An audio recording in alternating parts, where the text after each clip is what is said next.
प्रस्तुत है मुंशी प्रेमचंद की कहानी देवी। रात भीग चुकी थी। मैं बरामदे में खड़ा था।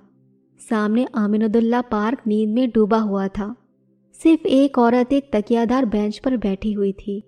पार्क के बाहर सड़क किनारे एक फकीर खड़ा राहगीरों को दुआएं दे रहा था। खुदा और रसूल का वास्ता, राम और भगवान का वास्ता, इस अंधे पे रहम करो। सड़क पर मोटरों और सवारियों का तांता बंद हो चुका था। इक्के दुक्के आदमी नजर आ जाते थे।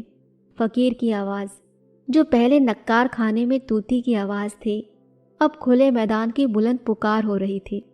एकाएक वो औरत उठी और इधर उधर चौकन्नी आंखों से देखकर फकीर के हाथ में कुछ रख दिया और फिर बहुत धीमे से कुछ कहकर एक तरफ चली गई। फकीर के हाथ में कागज़ का टुकड़ा नजर आया जिसे वो बार बार मल रहा था।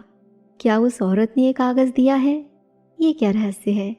उसे जानने के कौतूहल से अधीर होकर मैं नीचे आया और फकीर के पास खड़ा हो गया। मेरी आहट पाते ही फकीर ने उस कागज़ के पुर्जे को 2 उंगलियों से दबाकर मुझे दिखाया और पूछा, बाबा देखो क्या चीज़ है। मैंने देखा 10 रुपए का नोट था। बोला, 10 रुपए का नोट है? कहाँ पाया? फकीर ने नोट को अपनी झोली में रखते हुए कहा, कोई खुदा की बंदी दे गई। मैंने और कुछ न कहा। उस औरत की तरफ दौड़ा जो उस अंधेरे में बस एक सपना बनकर रह गई थी।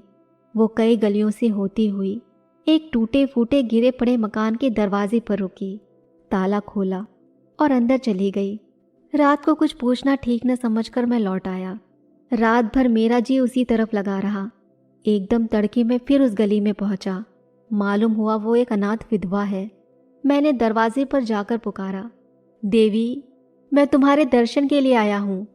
औरत बाहर निकल आई, गरीबी और बेकसी की जिंदा तस्वीर।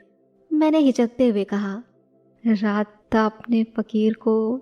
देवी ने बात काटते हुए कहा, हाँ जी वो क्या बात थी, मुझे वो नोट पड़ा मिल गया था, मेरे किस काम का था। मैंने उस देवी के कदमों में सिर झुका दिया।